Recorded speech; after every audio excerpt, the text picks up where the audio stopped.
first humanitarian crisis is great. The reaction of the administration, do you believe we've done the right thing in dedicating $100 million right off the bat to help the people of Haiti? Well, first of all, definitely from a humanitarian standpoint, the United States this is the most, the freest and most prosperous nation. It's also the most compassionate people that have ever lived in my mind. I don't think there's ever been a nation that's been as compassionate as America.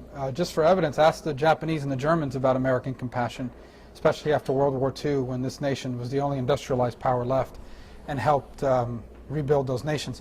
I think it's the right decision from a humanitarian standpoint. I also think it's the right decision from a geopolitical standpoint. Those folks that are in Haiti today are not going to be able to live in those conditions for long, and they're going to look to migrate somewhere. And the United States is going to be that place where you could see a massive migration if that situation is not stabilized. That's not good for the people of Haiti. It's not good for the United States. So I think the response has been appropriate. The possibility of migration to the shores of Florida is real. The last time that happened to us in the early 80s, the federal government basically said, it's Florida's problem. Right. Do you believe that in this circumstance, this kind of circumstance, the federal government should expend dollars to help the state of Florida should we have a migration problem from Haiti? Yes, immigration is one of the, the federal government in the United States does all kinds of things it shouldn't be doing. It's expanded to do all kinds of things that it should not be involved in. One of the things it needs to be involved in is immigration policy, in particular immigration in the aftermath of a natural catastrophe and how it may disproportionately impact one part of the country over another, so absolutely. Last summer, Charlie Crist had a lead of 30 points over you in a lot of polls. Now, straw polls indicate that you are beating him in those straw polls. In the latest Rasmussen poll, you were tied. What's been the biggest difference between last summer and today, and why have you gained so much on Charlie Crist? I think it's a combination of people know us. When we started at 6%, most people in Florida didn't know who I was. They never heard of it, never heard of this campaign. And I think that's changing. As we get around the state and we talk to more people, they learn more about us. I think the second thing is that people in this country are worried about the future. They understand the crossroads that we are at. They disagree with the direction this country's headed, and they want to send people to Washington, D.C. that will stand up to this agenda and offer a clear alternative, and our campaign is offering that. And as more and more people are exposed to that reality, I think we'll continue to grow in momentum and in support. There's a real anger in this country, yes, as you know, and just watch the polls tonight in Massachusetts, where perhaps the most liberal of all states might very well elect a Republican senator. Right. The backlash against this administration, the Democratic Party, is palpable, but there also seems to be a battle brewing within the Republican Party, from the moderates and the true conservatives.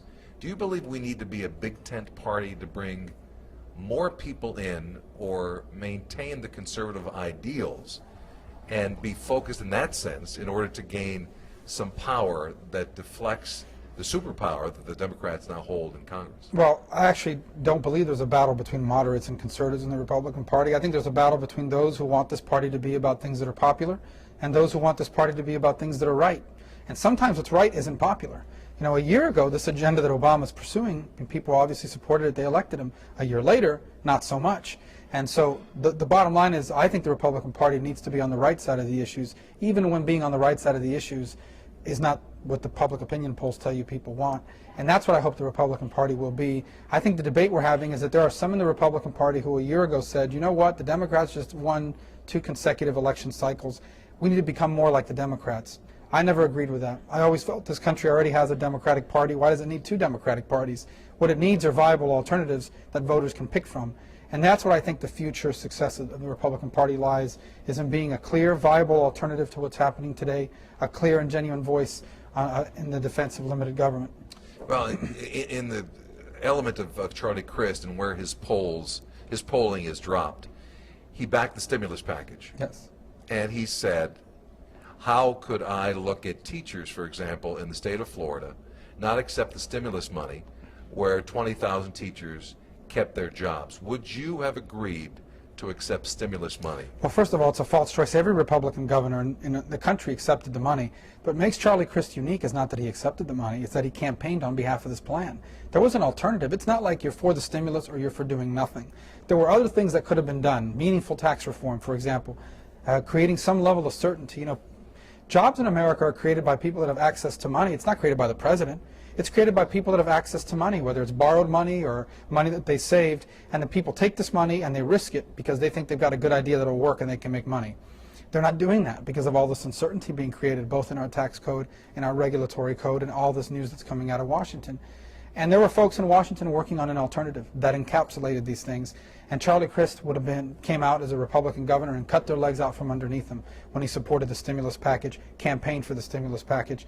And I always tell people, just remember, had he been a U.S. Senator, he would have been one of only 3 Republicans in the entire Congress that would have voted for it. So as far as looking teachers in the eye, they're going to have to do that again this year because the money runs out. But more importantly, how are they going to look at the millions of children in this country in the eye and tell them, this money that we borrowed, that by the way didn't stimulate any jobs, you guys are going to work the rest of your life to pay it off?